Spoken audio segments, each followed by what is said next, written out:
si oyereis hoy su voz, no endurezcáis vuestros corazones. Hermanos, si el Señor le habla, no endurezca su corazón. Venga el Señor, venga el arrepentimiento, vaya a sus pies.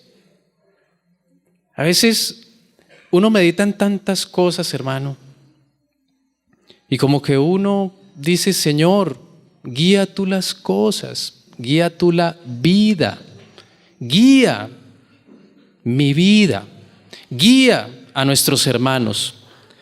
Así que quisiera recordar básicamente lo que el Señor nos permite recordar desde el inicio del campamento.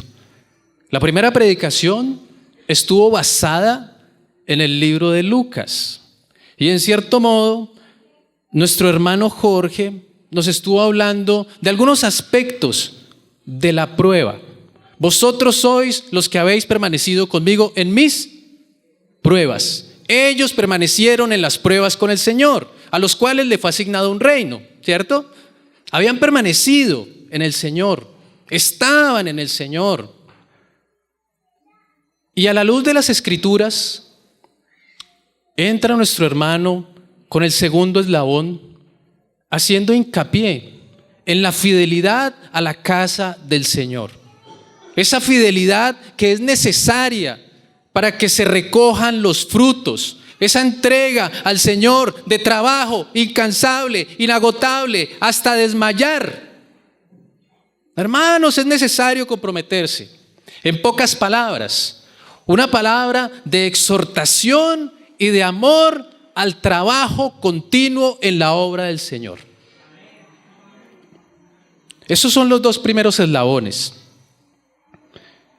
Esta mañana, nuestro hermano, en su tercer eslabón, nos hablaba acerca de la restauración en base al arrepentimiento.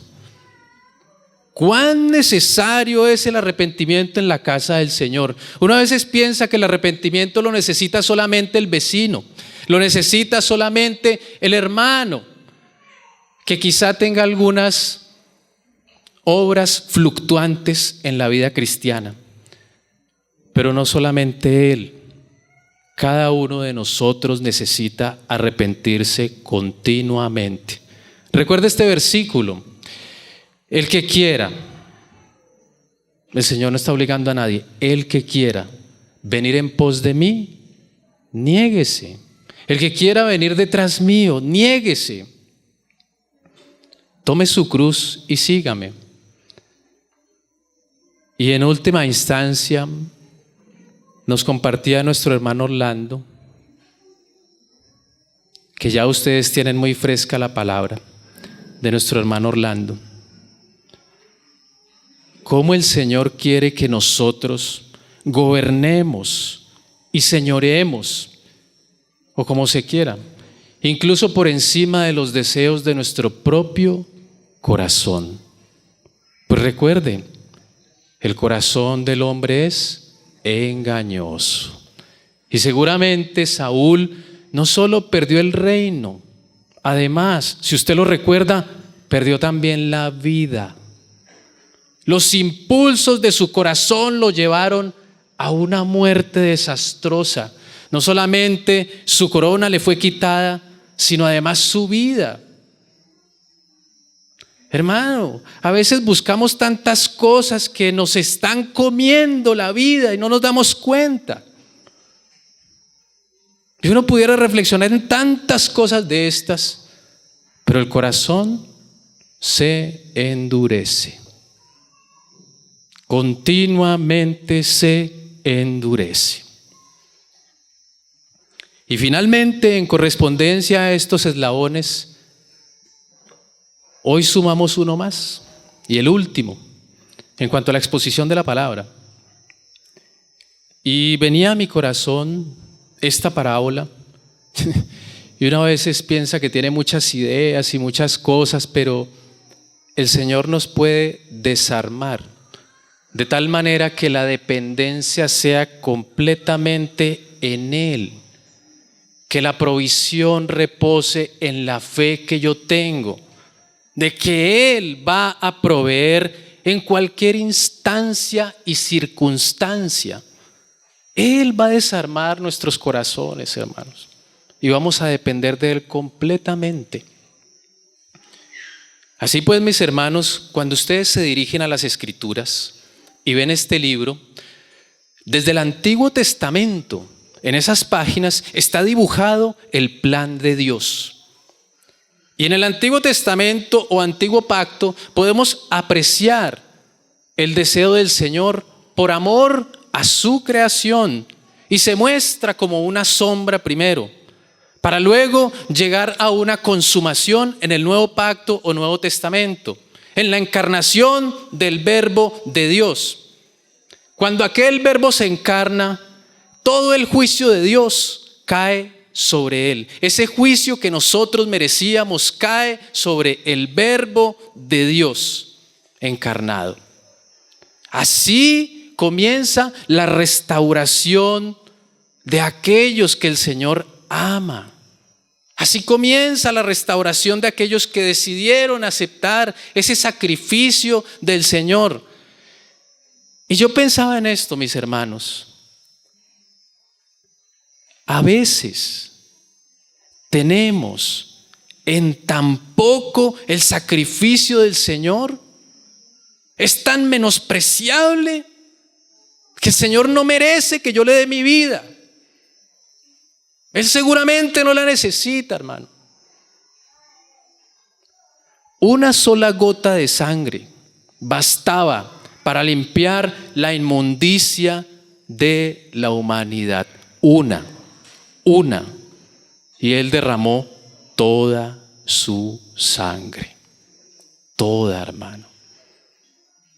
Pero pareciera tan menospreciable. No merece que yo lo siga. No merece que yo sea su discípulo. Ahora, mis hermanos, en medio de la restauración, vemos algunos estadios conforme nuestros hermanos expusieron las Escrituras. Y eso nos lleva a la última revelación.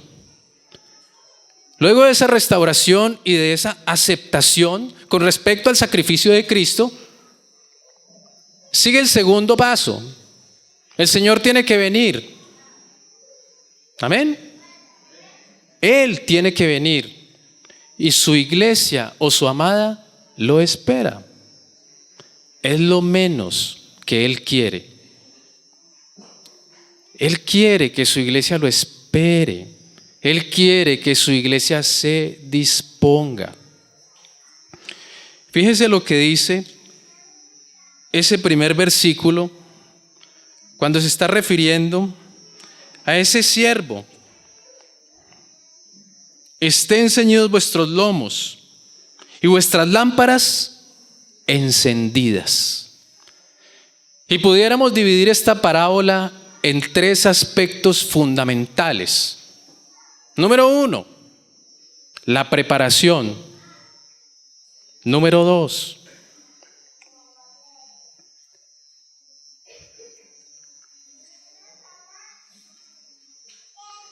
el estado de la iglesia.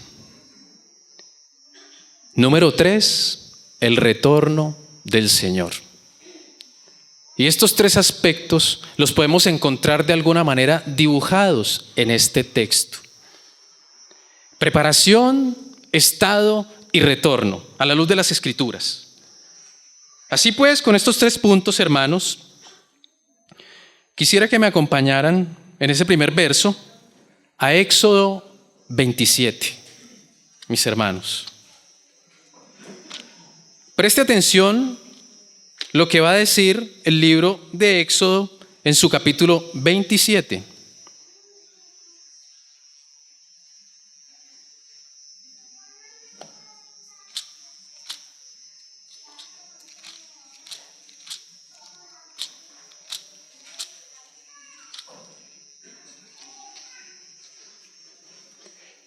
Versículo 20. Allí se están haciendo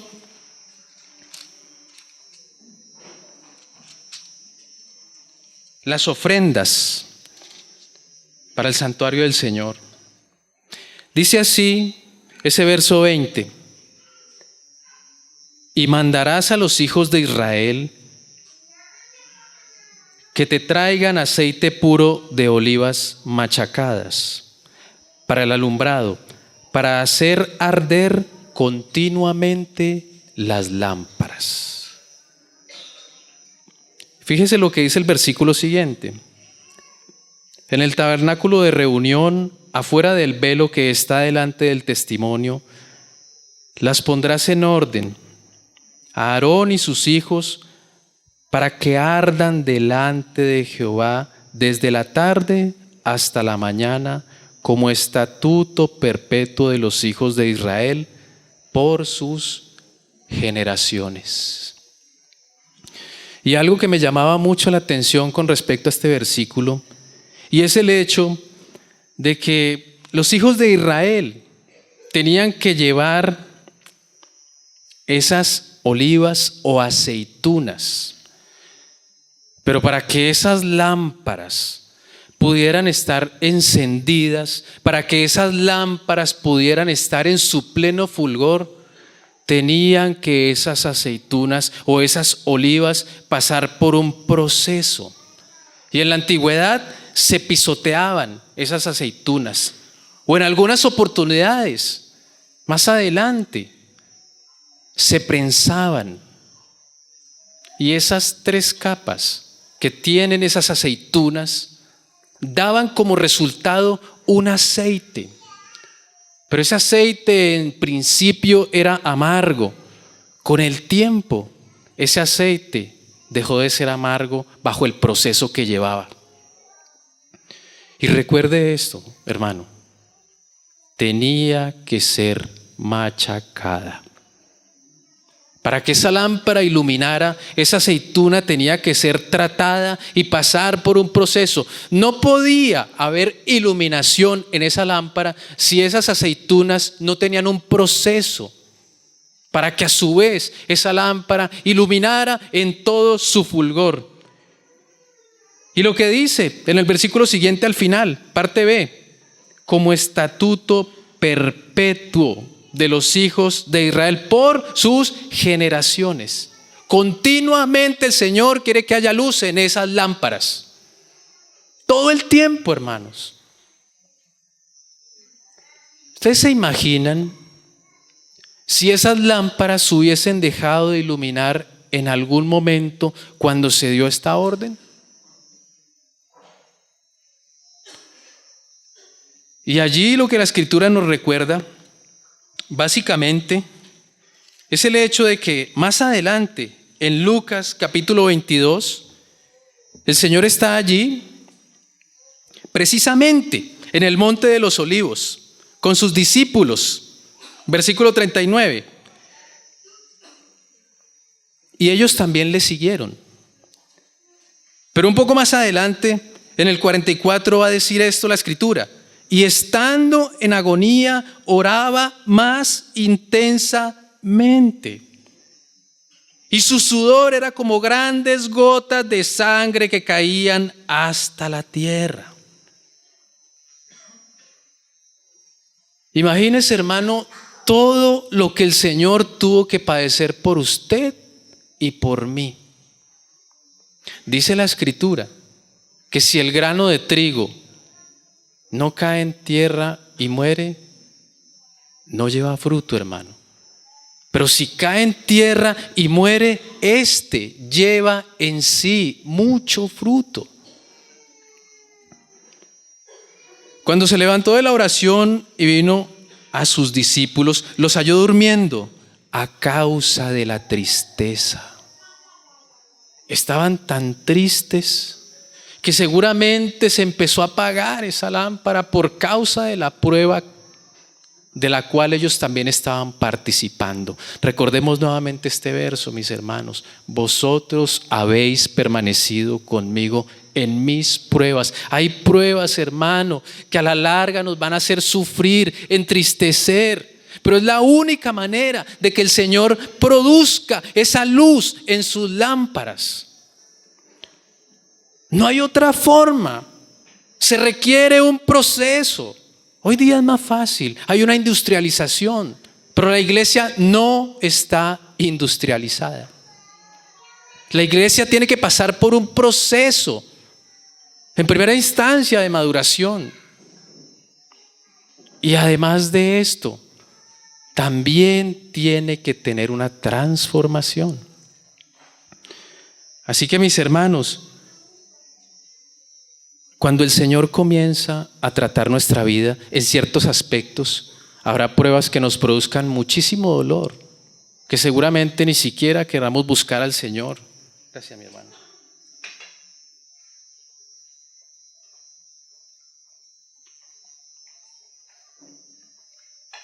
Recuerdo hace algunos años, pareciera que fue ayer, en un campamento que se celebró también aquí en Armenia. Bueno, aquí no, cerca. Y había una hermana muy querida, muy apreciada por nosotros. Recibió una noticia y esta estaba relacionada con su hijo. Y esta hermana comenzó a llorar tan desconsoladamente, hermanos, pidiendo oración al uno, al otro. ¿Qué podía hacer esa hermana si estaba lejos de su hijo? Quizá algunos hermanos que tengan memoria saben de quién estoy hablando. Hermanos, en ese momento ella tenía que vivir una prueba y ser machacada por el Señor duramente. Lloraba muy desconsolada esa hermana y a uno se le apachurraba el corazón, Señor. Decía uno, qué cosa tan terrible cuando tocan lo que nosotros más amamos. Pero a veces es tan necesario que el Señor toque aquellas partes que nosotros amamos en sustitución de Él. Y el Señor va a tener que quitar y podar y podar y podar. Y la poda no es placentera. La poda es bastante dura. Y si aún así persiste en no dejarse podar, comenzará a ser el proceso más y más doloroso. Así que, mis hermanos, luego de un tiempo, recordando yo a esta hermana, se recibe la buena noticia de que su hijo se convierte al Evangelio. Y al parecer comienza a iluminar con esa hambre del Señor y a leer la Escritura y a leerla y a leerla y a leerla. A tal punto que en poco tiempo se lee el Antiguo Testamento. ¿Y a quién podemos darle la gloria y la honra? Al Señor. Pero hubo un proceso en la vida de esa persona. Seguramente esta persona tuvo que haber orado, seguramente esta persona tuvo que haber entregado algunas cosas, porque todo tiene un precio. Fíjese el Señor lo que está haciendo. El Señor se da a sí mismo para que cada uno de nosotros ahora, en base a su obra, podamos iluminar e iluminar y alcanzar aquellos rincones que son tan oscuros y negros de nuestro propio corazón. Y no es sencillo iluminar, porque esto lo hace solamente la gracia del Señor en nosotros, hermanos. Va a decir el verso siguiente de Lucas, el 36.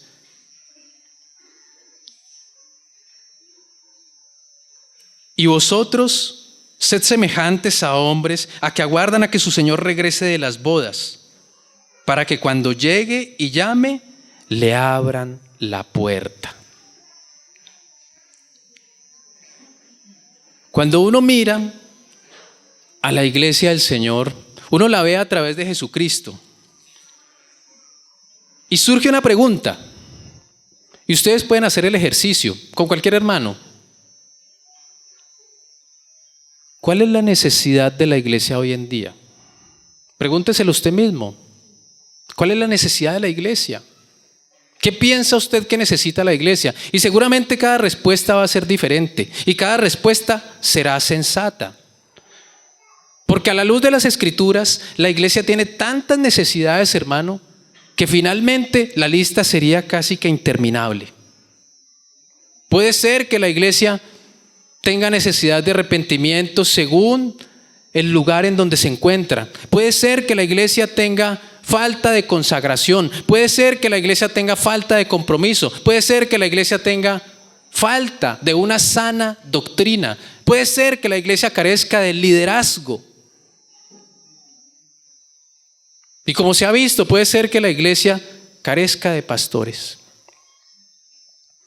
Pero frente a todas estas carencias de la iglesia, hay un sentimiento general que abarca el contexto de la iglesia y es en todos los sectores. ¿Cómo está el estado de la iglesia en verdad? ¿Cuál es el estado de la iglesia actual? ¿Cómo se encuentra? Y uno ve que hay tanta negociación en los tiempos del Señor con la vida cotidiana que finalmente no queda tiempo para buscar del Señor. Se está inmerso en los deleites temporales de este mundo. Y para vergüenza de algunos que dicen ser cristianos, quizás se conforman con 1 o 2 veces en las reuniones al mes. Quizá tengan otros privilegios por delante del Señor. A otros hay que arrastrarlos y si no los arrastran no van nunca. Nunca van a una reunión. Otros se dejaron absorber por el aspecto laboral. Tienen tanta necesidad que no entienden que la necesidad primaria es Dios. Primero ponen su trabajo, primero ponen su estudio, su hijo, su esposo, su esposa. Pero no tienen como prioridad al Señor. Esa es la iglesia actual. Pero lo más terrible de todo esto es que la iglesia piensa en algunos sectores tener tanto conocimiento, creen que son tan autosuficientes, que no se dan cuenta de su propio estado, porque no lo ven, están ciegos, se han conformado a su estado, a su situación, no son redarguidos porque su conciencia está endurecida. ¿Y saben qué me recuerda eso? Esa iglesia tibia, una iglesia tan laodicense, tan enfocada en sí misma, tan enfocada en las cosas de este mundo. Y recuerden lo que dice Apocalipsis 3:17, porque tú dices, yo soy rico y me he enriquecido y de ninguna cosa tengo necesidad. Estoy tan bien, estoy tan cómodo, soy tan espiritual. Y viene a mi cabeza un hombre que hace mucho tiempo conozco. Yo le pregunto, bueno, ¿y cómo está la vida con el Señor? Y su respuesta es esta: enamorado del Señor, hermanito, enamorado. Pero usted nunca lo ve en ninguna reunión y está enamorado del Señor. Nunca. Siempre lo ve en una vida tan tibia, una vida tan vergonzosa. No ha podido salir del enamoramiento del mundo. El mundo lo arrastra completamente. Él dice que de ninguna cosa tiene necesidad y no sabes que tú eres un desventurado, miserable, pobre, ciego y desnudo. Y quisiera agregar a este versículo y autosuficiente. Se olvidó de Dios, no lo tiene en su corazón, pero está enamorado.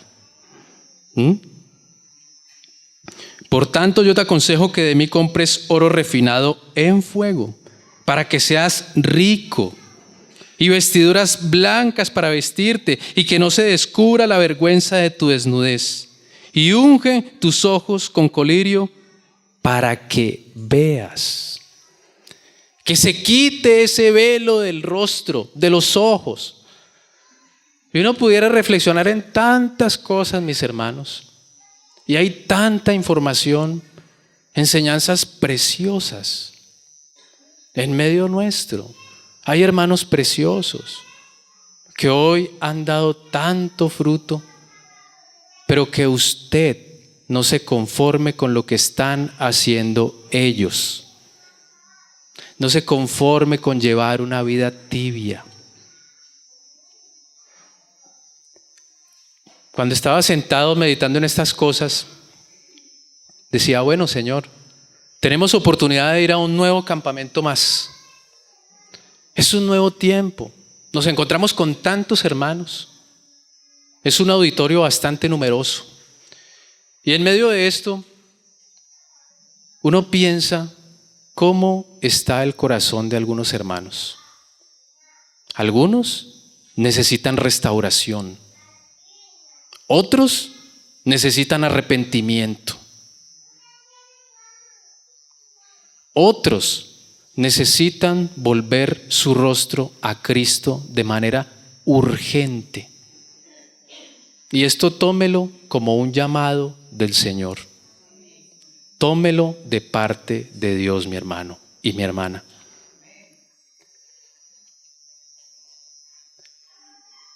No queremos mostrar una cara piadosa, sino un corazón en aceptación al Señor. No queremos que nos vean, queremos que el Señor nos apruebe.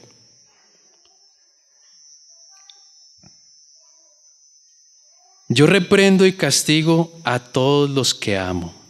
Sé pues celoso y arrepiéntete. Cuánta necesidad de arrepentimiento hay en medio del cuerpo de Cristo, mi hermano. Cuánta necesidad de ser íntegro y transparente. Y a veces se nos embota como si se fuera un enano, desproporcional, lleno de tanto conocimiento y con un cuerpo tan pequeño. Creo que un hermano utilizó esa analogía no hace mucho. Hermanos, el conocimiento sin vida espiritual no huele bien delante del Señor.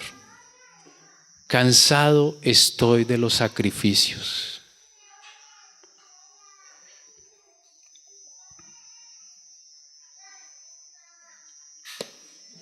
Quisiera regresar nuevamente a Lucas, mi hermano. Y dice, bienaventurados aquellos siervos a los cuales su Señor cuando venga, halle velando. De cierto os digo que se ceñirá y hará que se siente a la mesa y vendrá a servirles. Nosotros podemos estar en el contexto de boda. Y cuando observamos esto, nos damos cuenta que los novios, momentos previos a esas nupcias, están en un estado expectante y de nerviosismo. No saben qué hacer, están preocupados, están asustados, pero antes se habían preparado, antes habían comprado cosas, tenían todo lo necesario para llevar a cabo esta celebración. Estaban preparados, hermanos.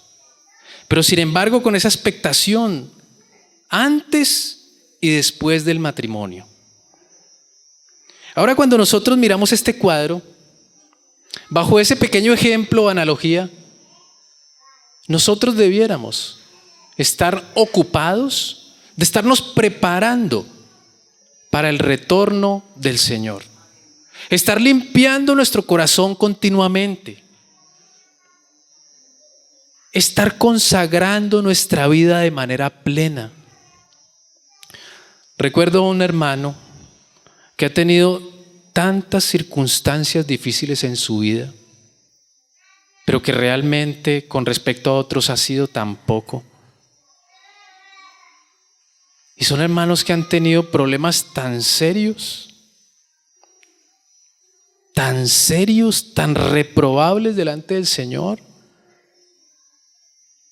que en un momento de su vida el Señor comienza a tratar a través de su familia de sus propios hijos, comienza a tratar la desobediencia a este hermano. Y cuántas lágrimas, hermano, este hombre tuvo que empezar a derramar. Y quizá allí ocurre lo que le ocurrió a Esaú con Job, que ni aun con lágrimas recuperó lo que había perdido.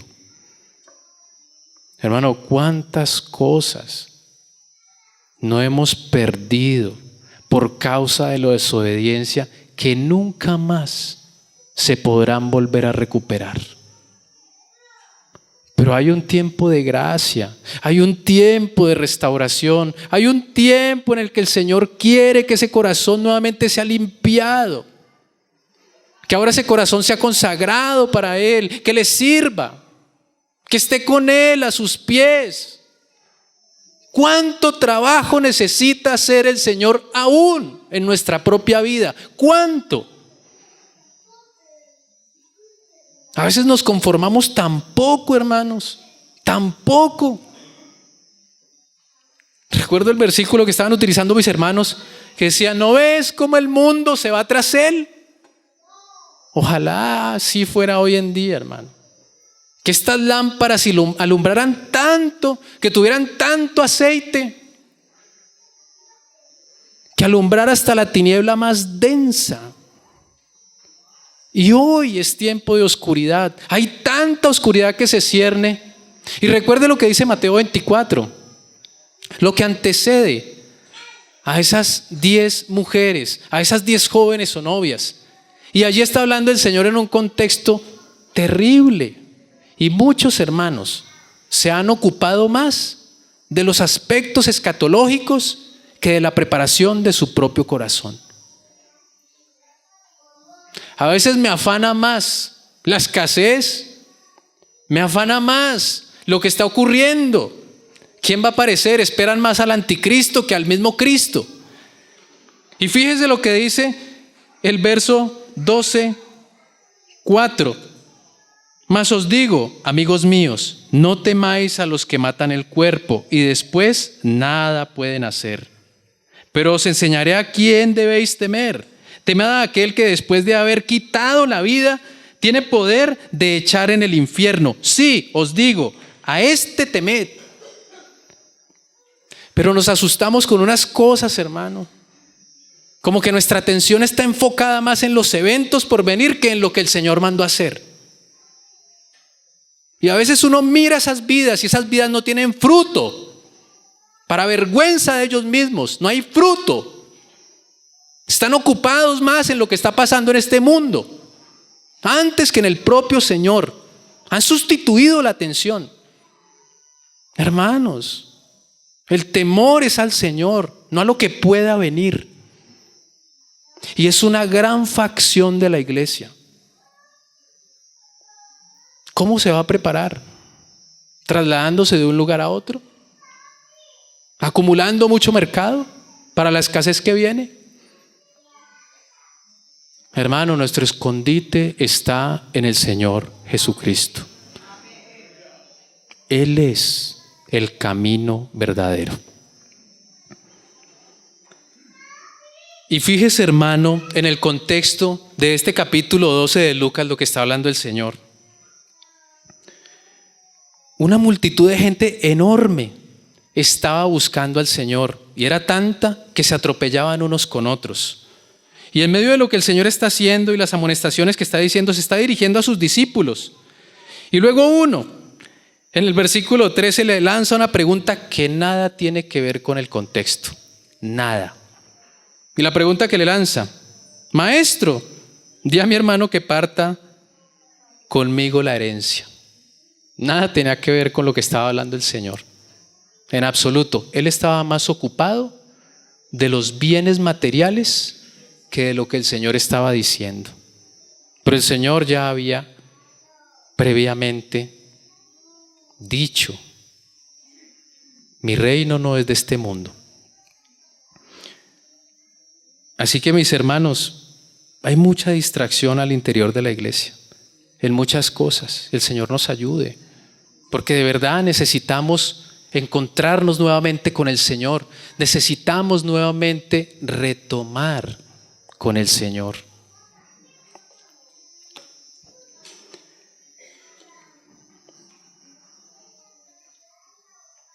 Y el versículo 38 de este mismo capítulo va a decir así: y aunque venga la segunda vigilia, y aunque venga la tercera vigilia, si los hallare así, bienaventurados son aquellos siervos. Pero sabed esto, que si supiese el padre de familia a qué hora el ladrón habría de venir, velaría ciertamente y no dejaría minar su casa, o perforar, o hurtar, como se quiera. Vosotros pues también estad preparados, porque a la hora que no pensáis, el Hijo del Hombre vendrá. Hermanos, yo sé que faltan algunas cosas para que el Señor venga. Todos lo sabemos. Todos sabemos que falta que se cumplan algunas cosas para que Él regrese. Pero no tengamos por tardanza su venida. No pensemos que primero son nuestros proyectos, nuestra vida misma, antes que la preparación al regreso del Señor. No pensemos que aún hay tiempo para lo nuestro, hermanos. Ocupémonos de la preparación de nuestro corazón delante del Señor. Eso es más importante que todos los proyectos que usted tenga. Y finalmente, en ese mismo contexto, el Señor va a hacer una revelación grandísima. Cuando ese hombre le dice que le diga al hermano que parta los bienes, como que el Señor revela algo, y es la codicia del corazón humano. Hombres codiciosos que acumulan riqueza para al final poder descansar. Y me gusta tanto ese versículo. Pero Dios le dijo: necio, esta noche vienen a pedirte tu alma, y lo que has provisto, ¿de quién será? A veces la ocupación es más material que espiritual. ¿Cuánto tiempo hemos invertido en nuestros intereses terrenales?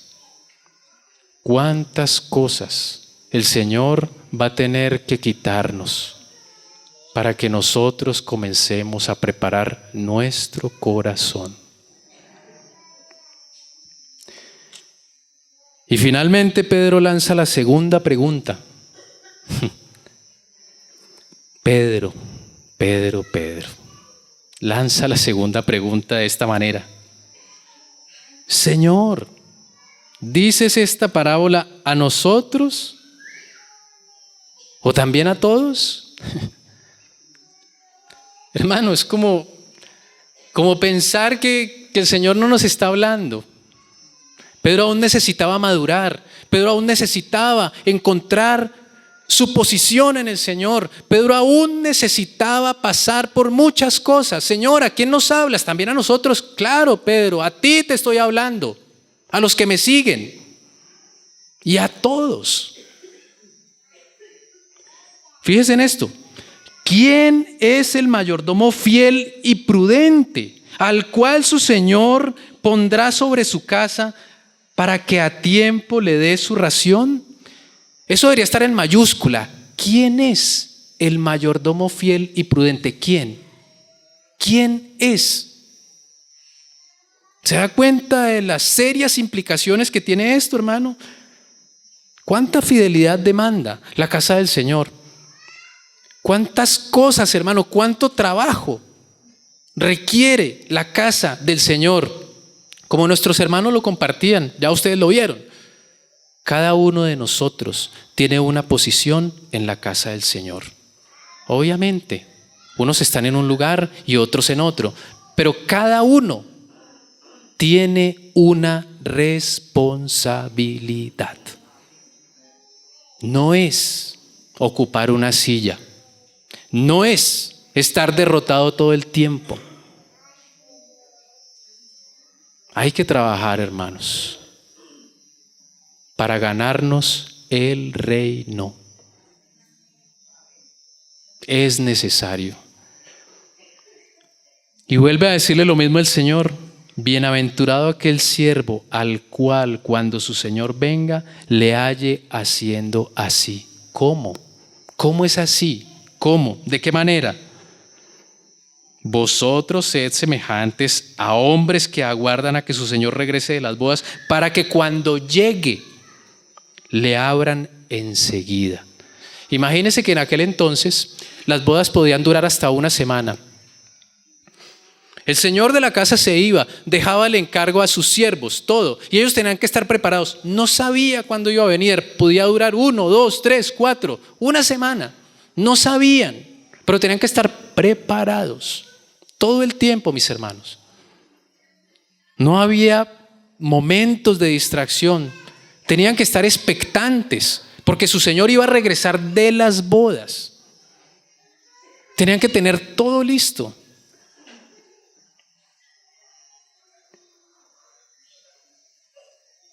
Y el versículo 45, después de la pregunta de Pedro, va a decir así: mas si aquel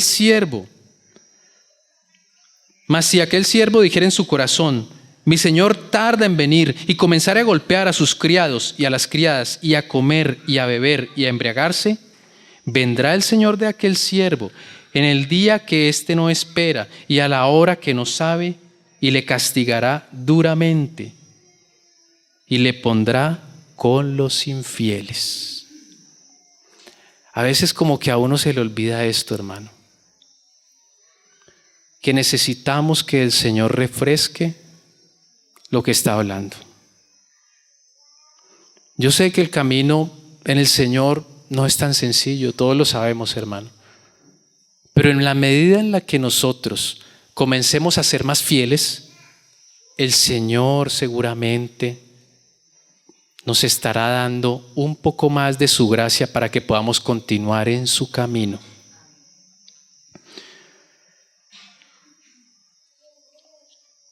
Previo a la venida del Señor está la preparación. Pero cuando el Señor regrese, recuerde lo que va a pasar. Se establecerá un tribunal. Hay un salmo que dice: en tu luz vemos la luz. Nosotros necesitamos la luz del Señor para que las tinieblas que tengamos dentro comiencen a desaparecer y a disiparse. Es necesario, hermanos, que nosotros estemos a la luz del Señor. Y fíjese, en medio de esto, lo que tiene la implicación del tribunal de Cristo. Porque previo a esos momentos de premiación, de gloria, bueno, de todas estas cosas, los hermanos entienden bien este concepto. Tenemos que ser juzgados en base a la vida que hayamos llevado. Y quisiera recordar ese versículo de 2 Corintios 5:10.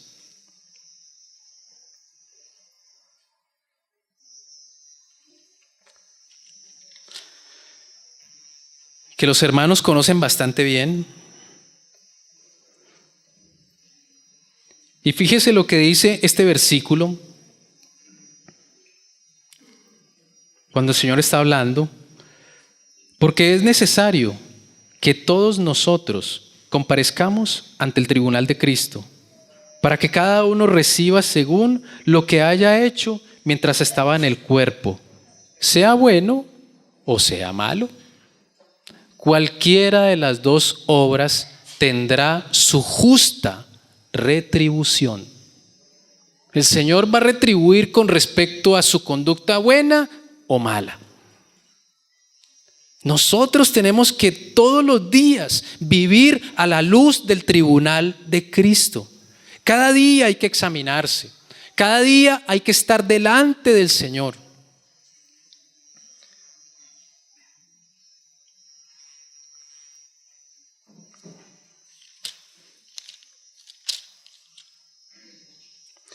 Fíjense, mis hermanos, después de todo esto, ¿cuánto tenemos nosotros que verdaderamente amar la venida del Señor? ¿Cuánto tenemos que amar lo que Él empiece a hacer por nosotros? Es necesario que el Señor se sienta amado. Es necesario que el Señor se sienta importante. ¿Qué trato ha recibido el Señor de mi parte? ¿Cómo trato yo al Señor? ¿Cómo camino yo con Él? ¿Qué importancia tiene Jesús para mi vida? ¿Cuán necesario es, hermanos, que permanentemente nuestro corazón esté siendo puesto delante del Señor, hermanos? Es necesario que el Señor examine nuestro corazón continuamente, mis hermanos. Miren lo que dice 1 Corintios 16, 22.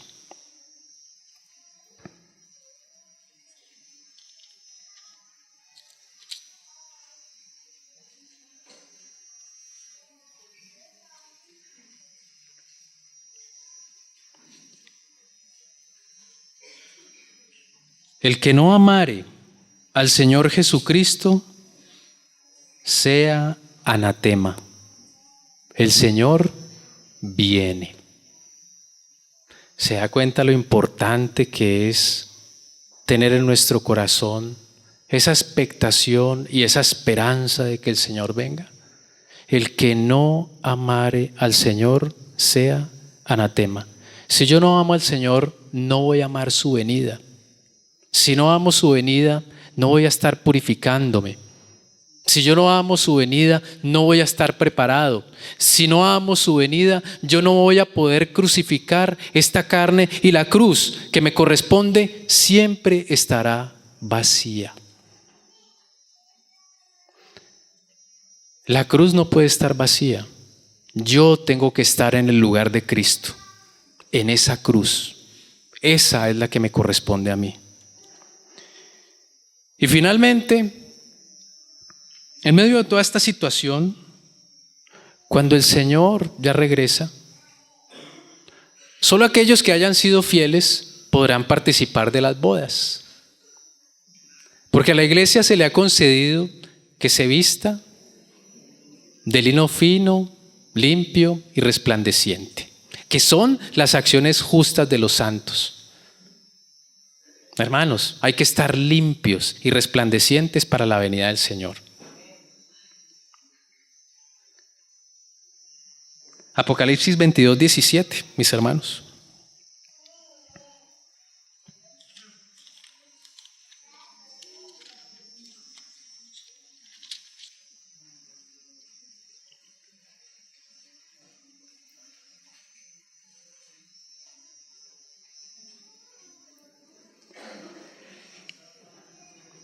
Mire lo que dice al final, cuando ya todo está cerrado, casi, y dice, y el Espíritu y la esposa dicen, ven. Y el que oye y diga, ven. Y el que tiene sed, y el Espíritu y la esposa dicen, ven. Y el que oye, diga, ven. Y el que tiene sed, venga. Y el que quiera, tome del agua de la vida gratuitamente. Ese es el sentimiento que debiera estar permeando la casa del Señor. El anhelo de que el Señor verdaderamente venga. El anhelo de estarlo esperando, de estarnos preparando para su regreso. No estar disuadidos en las cosas de este mundo, sino estar pensando en cuán preparado necesito estar para que Él pueda de alguna manera ser glorificado en mi vida cuando está en consagración.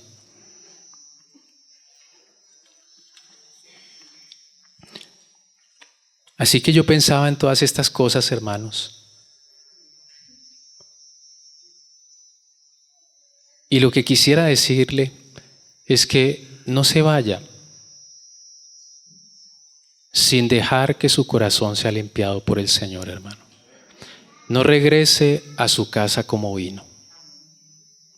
Que el Señor pueda restaurarle, que el Señor pueda hacer una obra en su corazón, que el Señor pueda seguir trabajando, Hermanos, el año recién comienza, la tarea es grande, las demandas en el Señor son enormes, pero que mi vida de consagración con respecto al Señor sea cada vez más comprometida, hermano. Que sea suficiente el sacrificio de Cristo, por si acaso está esclavizado a algo. Que sea suficiente el sacrificio de Cristo para que deje su antigua vida. Quisiera que nos pusiéramos en pie, mis hermanos, por favor.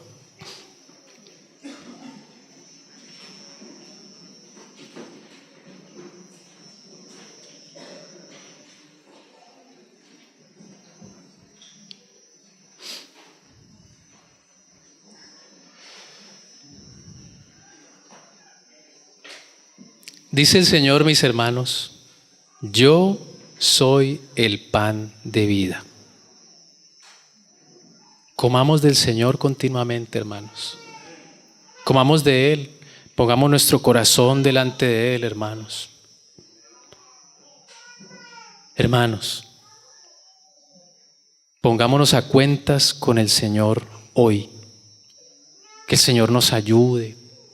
Que el Señor pueda hacer de nosotros hombres y mujeres llenos de su Espíritu Santo. Que su Espíritu desborde en nosotros. Vamos a orar, mis hermanos. Querido Padre,